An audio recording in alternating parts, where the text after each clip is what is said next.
आज का है। तो इसमें मेन मकसद यही है कि किस तरीके से कोविड की मैनेजमेंट और मिटिगेशन के बारे में जो है वो लोगों को आगाह किया जाए, आवाम को आगाह किया जाए, सो दैट के फर्दर प्रिकॉशंस वो क्या ले सकते हैं और क्या लेने चाहिए, जिसकी वजह से हम कोविड पैंडेमिक जो है उसके साथ हम जो है वो सावधानी से जो है वो निपटें और बरतें। दूसरी चीज जो है वो ये है कि अभी हमारे पास 2-3 चीजें जो है वो मैं आपके साथ एक्सप्लेन करना चाहता हूँ। पहला ये कि हमारे पास जो ऑन एन एवरेज जो कोविड के पेशेंट हैं जो डिस्ट्रिक्ट हॉस्पिटल्स में या डिफरेंट कोविड केयर सेंटर्स में जहाँ पे ऑक्सीजन सपोर्टेड बेड है, जो उनको एज पर देयर रिक्वायरमेंट जो ट्रीटमेंट मिलना चाहिए, उसके बेसिस पे ऑन एन एवरेज पिछले एक वीक से जो हम डेटा देख रहे हैं तो लगभग 150 से 160 के बीच में पेशेंट हमारे पास 24/7 में एडमिटेड है हॉस्पिटल के अंदर। उसके साथ साथ जैसे जो डेथ का पहले जो रेट था तो वो अभी कम हुआ है, लेकिन कल जो है वो फिर से अनफॉर्चुनेटली जो है वो हमारी चार डेथ जो है वो 24 आवर्स में हुई है। तीसरी बात जो है वो ये है कि जो रिकवरी रेट हमारा है तो वो भी ऑन एन एवरेज जो है वो 250 से 300 पेशेंट पर डे जो है वो रिकवर हो रहे हैं। और इसके साथ साथ जो रिकवरी रेट का जो नंबर जो हमारा बढ़ा है उसका मेन रीजन जो है वो यही है कि जो हमने कोविड की मैनेजमेंट किट जो है उनको दी है, जिसमें पल्स ऑक्सीमीटर है या जितनी सारी चीजें हैं, तो उसके बेसिस पे ये है कि पेशेंट्स जितने भी कोविड पॉजिटिव हैं उनको मॉनिटर करने में हमें बहुत आसानी मिली और ज्यादा जो है वो फैसिलिटेट हुए, जिसकी वजह से ये है कि टाइमली इंटरवेंशन, मेडिकल इंटरवेंशन या दूसरी जिस किस्म की भी जो intervention in support of Covid patient जो चाहिए थी वो हुई, जिसकी वजह से हमारा रिकवरी रेट बढ़ा है। साथ ही साथ में जो है अभी देखा जाए तो मतलब 2-3 चीजें हैं जिसके ऊपर हम काम कर रहे हैं और जिसके आपके जरिए मैं जो है वो पब्लिक तक ये बात पहुंचाना चाहता हूं कि एक तो ये है कि हमारा जो पॉजिटिविटी रेट है वो अभी भी जो है वो one of the highest in the valley है। दैट इज रफली 11 to 13% के बीच में जो है वो आ रहा है एवरेज के हिसाब से। दूसरी बात यह है कि जो डेथ रेट है पुलवामा डिस्ट्रिक्ट में वो भी one of the highest valley में है। तो इसलिए जो है इन दोनों चीजों को मद्देनजर रखते हुए हमें जो है वो अब 2-3 किस्म के जो मेजर्स हमने लिए हैं। एक तो ये है कि जो सर्विलेंस टीम्स हमारी हैं या कंटेनमेंट जोन्स जितने भी हैं, रेड जोन्स जितने भी हैं,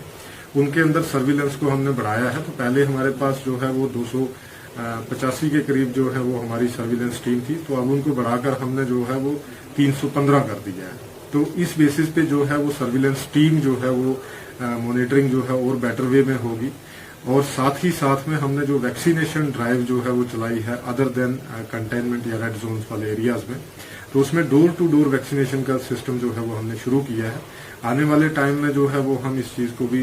वैक्सीनेशन को जो है वो कवर करेंगे बहुत जल्द ही। दूसरी चीज जो है वो इसमें मैं आपके माध्यम से जो है वो लोगों तक ये बताना चाहता हूँ कि अभी भी हमारे पास जो है वो 2300 से 2400 के बीच में जो है वो पॉजिटिव केसेस अभी भी डिस्ट्रिक्ट के अंदर है। तो इसके साथ साथ जो है अब हमने ये डिसाइड करना है कि भाई जो कंसेप्ट है हमारा कि जैसे होम और जो वैक्सीनेशन है इसका जो मुकाबला अगर हम इसमें कंपैरिजन करें, अगर वो वेंटिलेटर या हॉस्पिटल के बेस पे अगर हम उसका कंपैरिजन करें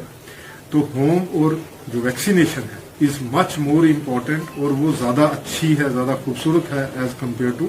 वेंटिलेटर और हॉस्पिटल। इसलिए लोगों से आपके जरिए ये अपील की जाती है, एक तो एसओपीज का जो फॉलो है करना है जिस तरीके से आपने पहले किया है, हमारे आंकड़े बहुत हद तक जो है वो कंट्रोल में आए हैं, लेकिन इसमें हमने सावधानी जो है वो बरतनी है। इसमें किसी किस्म की कोई भी जो है वो एहतियात को हमने जो है नजरअंदाज नहीं करना। एहतियात के साथ साथ वैक्सीनेशन करवाना बहुत जरूरी है। और वैक्सीनेशन की जो ड्राइव चली है जो 45+ एज ग्रुप के हैं, जो हमारा डिसाइडेड ग्रुप था पहले, वल्नरेबल ग्रुप था, तो हमने जो है वो ये इसको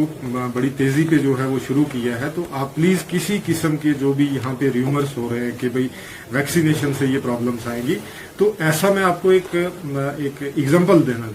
बताना चाहता हूँ।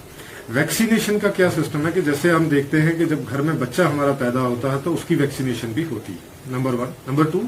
लाइफ में कभी न कभी हम 6 मंथ में या 1 साल में कहीं ना कहीं हम जो है वैक्सीनेशन कराते हैं टेटनस की फॉर्म में। टेटनस का जो इंजेक्शन लगवाया जाता है, हमें कहीं चोट लग जाती है या किसी भी बेसिस पे जब डॉक्टर रिकमेंड करता है, तो इसलिए हम अगर उस वैक्सीनेशन के ऊपर जो है, क्योंकि वो हमारी लाइफ को बचाने के लिए, सेफ करने के लिए बहुत इंपॉर्टेंट है, तो उस तरीके का जो लाइफ सेव करना है वो इम्पोर्टेंट है। तो इसके लिए इन र्यूमर्स के ऊपर जो आप हम लोग देखते हैं जो व्हाट्सएप पे चलता है या जितने भी डिफरेंट सोशल मीडिया की प्लेटफॉर्म्स हैं उनके ऊपर चलता है, इसके ऊपर ध्यान मत। दिन भर की सभी खबरों के लिए सब्सक्राइब कर दीजिए हमारी ऑफिशियल चैनल को और साथ ही साथ बेल आइकन भी दबा दीजिए ताकि आप हो सके हर खबर से वाकिफ।